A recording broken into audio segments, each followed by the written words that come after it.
어허, 이런 낭패가 있나? 자명은 높다란 담장의 대문간에 비를 피하고 서서 장대비가 쏟아지는 하늘을 원망스러운 눈으로 바라보았다. 그는 김포의 산소에 한식 성묘를 하고 한양 본가로 돌아가는 길에 때 아닌 비를 만났던 것이다. 지나가는 소나기인 줄 알았는데 비는 당체에 그칠 기미를 보이지 않았다. 이제 곧 날이 저물 텐데 처마 밑에 쪼그리고 앉아 밤을 지새울 생각을 하니 한심하기 짝이 없었다. 그때 대문이 열리고 하인으로 보이는 이가 나타났다. 나리마님께서 안으로 드시랍니다. 예? 자명은 뜻밖의 초대에 반색을 하며 안으로 들어갔다. 하인의 안내를 받으며 사랑채로 들어서니 쉰 안팎으로 보이는 풍채 좋은 선비가 보려 위에 앉아 있었다. 한양터는 제자명이라고 합니다. 지나가는 길손을 이처럼 환대해 주시니 감사합니다. 나는 김진사라고 하네. 조금 전 서책을 보다 깜빡 졸았는데 꿈결에 대문간에서 까치가 요란하게 우짖는 소리를 듣고 잠이 깨었다네. 그래서 하인더러 나가보라고 한 걸세. 그런 일이. 우리가 보통의 인연이 아닌 모양일세 그려. 김진사는 사람 좋은 웃음을 지으며 자명의 신상이며 집안 내력에 이르기까지 꼬치꼬치 케어 물었다. 곧 저녁상이 들어왔는데 난생 처음 맛보는 진수성찬이었다. 김진사가 권하는 대로 반주까지 두어 잔 마시고 나니 자명은 기분이 한껏 달아올랐다. 밥상을 물린 후 김진사는 자명을 보며 무겁게 입을 열었다. 이보게, 내 자네한테 긴히 부탁할 일이 있다네. 분부만 하십시오. 제가 할 수 있는 일이라면 기꺼이 따르겠습니다. 실은 내게 하나뿐인 딸아이가 마음의 병을 얻어 죽어가고 있다네. 자네가 그 아이를 좀 살려주지 않겠나? 예? 뜻밖의 말을 듣고 자명은 어안이 벙벙한 얼굴로 김진사를 바라보았다. 김포 제1의 갑부로서 모든 것을 다 가진 듯 보이는 김진사에게도 큰 걱정거리가 있었으니 슬하에 달랑 딸 하나를 두었을 뿐 아들이 없다는 것이었다. 대를 이을 후손도 없는데 억만금을 쌓아둔들 무엇하랴. 결국 진사내외는 딸 보배의 짝으로 대릴 사이를 들여 후사를 잇기로 작정을 하고 백방으로 수소문을 한 끝에 강화에 아들 5을 둔 홍시댁의 셋째 아들과 어렵사리 혼담이 성사되었다. 신랑이 인물도 훤하고 성격도 서글서글해 보배도 무척 마음에 든 모양이었다.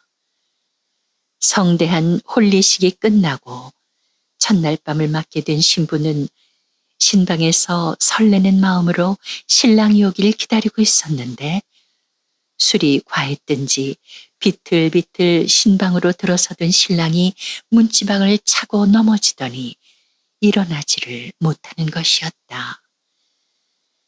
신부의 비명소리를 듣고 사람들이 달려왔을 땐 신랑은 이미 목숨이 끊어져 있었다.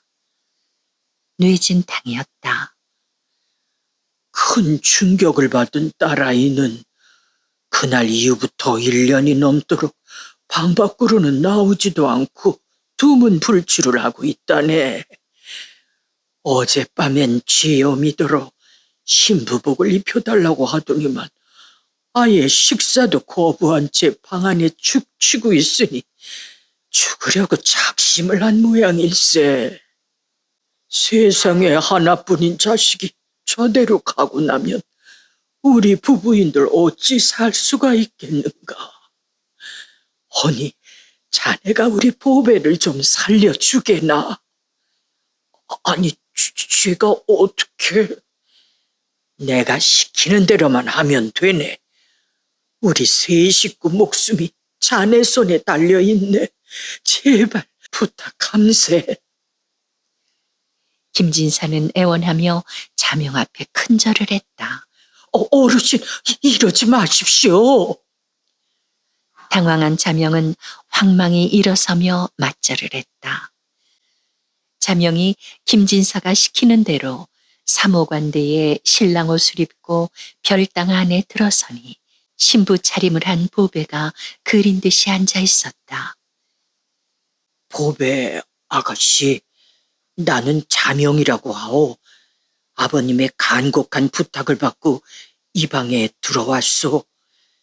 아버님께서 이 젊은 놈에게 큰절까지 하시며 우리 세 식구 목숨이 달렸으니 제발 우리 딸을 살려주게 하고 애걸을 하시었소. 아가씨가 목숨을 끊으면 그것으로 끝나지 않고 부모님 목숨 줄까지 끊는 것임을 어찌 모르시오. 부모님을 생각해서라도 부디 마음을 돌려 먹으시오. 그러자 보배 눈자 위에 눈물이 맺혔다. 우리가 이렇게 만나게 된 것도 다 인연이 닿았기에 일이 된 게 아니겠소? 아가씨가 다시 일어설 수 있도록 나도 힘껏 돕겠소. 자명의 말이 끝나자 보배는 고개를 들어 자명을 바라보았다. 서방님! 그녀의 눈에 뜨거운 눈물이 흐르고 있었다. 자명은 무너지듯 가슴에 안겨오는 보배를 살포시 받아 안았다. 별당 밖에서 초조로이 아내의 동정을 살피고 있던 김진사 부부는 다정하게 포옹하고 있는 방문 그림자를 보며 비로소 안도의 숨을 내쉬었다. 여보, 우리 보배 이제 안심해도 될 것 같아요. 사흘간 보배와 꿀같이 달콤한 밤을 보낸 자명은 떠날 채비를 했다. 마음 같아서야 언제까지라도 머무르고 싶지만 부친이 추궁할 것을 생각하니 더 이상 지체할 수가 없었다. 최서방, 앞으로 한 달에 한 번은 꼭 우리 보배를 좀 보러 와줘야 하네. 아버님께서 허락을 하실지. 김진사의 당부에도 자명은 대답을 흐렸다. 대문간에 서서 눈물을 흘리고 있는 보배를 보니 이제 영영 다시 못 볼지도 모른다는 생각이 들어 가슴이 아렸다. 하루 길이면 될 성묘를 무슨 까닭으로 사흘이나 지체하였더냐? 자명이 인사를 드리기 무섭게 아버지 최생원의 추상 같은 추궁이 시작됐다. 자명은 별 수 없이 그간에 있었던 일을 사실대로 실토하며 김진사가 노자라며 부찜 속에 넣어준 백냥을 아버지 앞에 내어놓았다. 뭐라고? 조상을 뵈러 간 놈이 그런 불경한 일을 저질러? 이놈아, 삭바느질을 하며 집안 살림 꾸려가는 네 안사람 보기 부끄럽지도 않으냐 이놈아? 응? 내일부터는 바깥 출입을 일체 삼가고 방 안에서 서책을 읽으며 성현의 말씀을 새기도록 해라. 그리고 이 더러운 돈은 손도 대지 말고 돌려보내도록 해. 부친의 엄명에 따라 자명은 허구한 날 방구석에 틀어박혀 공자왈 맹자왈을 읊고 있는 신세가 되고 말았다. 입으론 글을 읽고 있어도 머릿속은 온통 보배 생각으로 차 있었다. 나를 기다리다 지쳐 또 죽으려고 하지 않을까 모르겠네. 자명은 책을 덮고 한숨을 푹 쉬었다. 불쌍한 아내는 그런 남편의 심사를 아는지 모르는지 호롱불 심지를 돋우며 묵묵히 바느질을 하고 있을 뿐이었다. 영감, 저 채서방 일은 좀 알아보셨소? 장죽을 물고 있던 김진사가 부인의 채근을 듣고 재떨이에 담뱃재를 털었다. 채서방은 지금 아버지가 외출 금지령을 내려 방 안에 연금 상태라고 하는군. 그 아비라는 사람이 성인이 된 자식에게 회초리로 매질을 하는 불같은 성미라고 하오. 아이고 저런, 우리 보배는 어쩐대요? 양반이라고는 하나 집안 형편이 워낙 어려워 채서방 안 사람이 삭바느질을 해가지고 생계를 꾸려간다는 소문이요. 영감, 우리가 나서서 한 살림 뚝 떼어주면 그대 형편도 좀 풀리고 채서방도. 그 양반 성질이 대쪽 같고 워낙 자존심이 강해 재물로는 통하지 않을 사람 같소. 영감, 무슨 수라도 좀 내봐요. 눈물을 글썽이는 부인을 보며 김진사는 생각에 잠겼다. 다음 날 비라도 쏟아질 듯 잔뜩 흐린 하늘을 보며 김진사는 말에 짐을 싣고 하인과 함께 길을 떠났다. 만리제에 도착할 무렵 기다렸다는 듯 장대비가 쏟아지기 시작했다. 주인장 계십니까?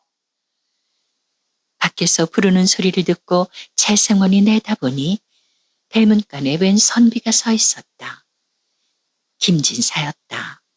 실례지만 대문간에서 비를 좀 피하고 가겠습니다. 그러지 마시고 방으로 들어오십시오.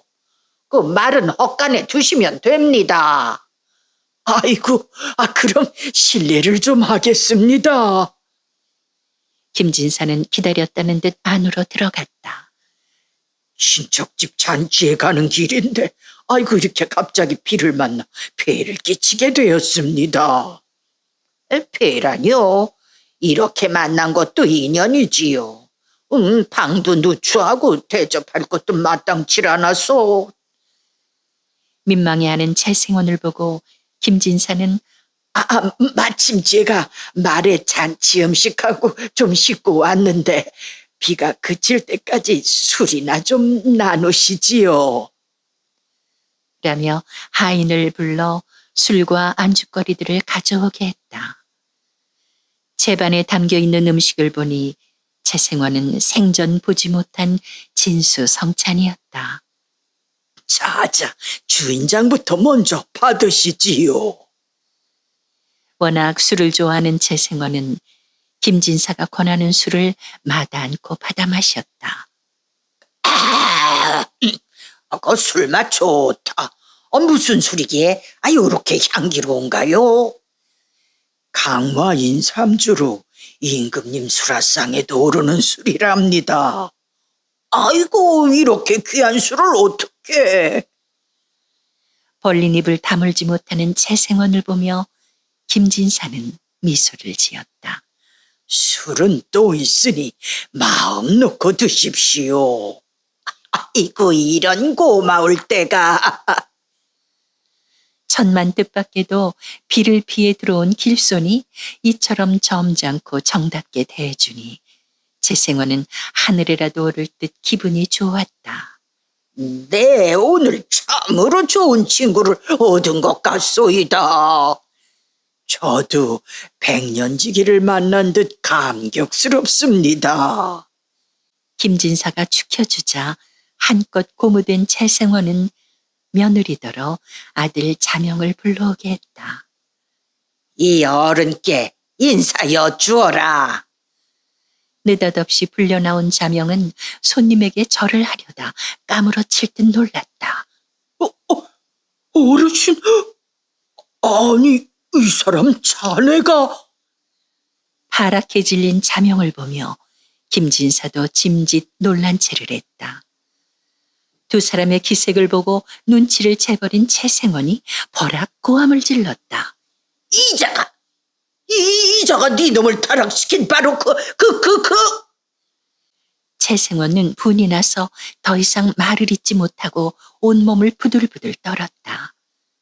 그러나 김진사는 여유롭게 웃으며 술병을 내밀었다. 예, 제가 바로 대개 자제를 억지로 사위 삼은 하잘것없는 놈입니다. 나를 택해 찾아뵈도 예의에 어긋남을 꾸짖으실 텐데 이렇게 우연히 뵙게 돼 송구스럽습니다. 헌데 이왕 이렇게 된 걸 어쩌겠습니까? 우리가 사돈지간이 된 것도 다 인연이 닿아서 일이 된 게 아니겠습니까? 사돈, 부디 마음을 푸시고 자, 술이나 한 잔 더 받으시지요. 최생원은 내 이놈 소리가 목구멍까지 올라왔으나 차마 입 밖으로 내지 못하고 마지못한 듯 술잔을 내밀었다. 비는 밤까지 계속되었고 술자리는 무르익어갔다. 그날 이후 자명은 김포와 만리제를 오가며 두 집 살림을 하게 되었는데 최생원과 김진사의 약조에 따라 1년에 석 달은 김포에서 보배와 함께 지내고 나머지 기간은 본가에서 본초와 함께 살았다고 한다. 김포 갑부 김진사가 한 재산을 뚝 떼어주어 최생원도 한평생 풍족한 생활을 했으며 술친구로서 사돈 간의 우정도 한층 깊어졌다고 한다.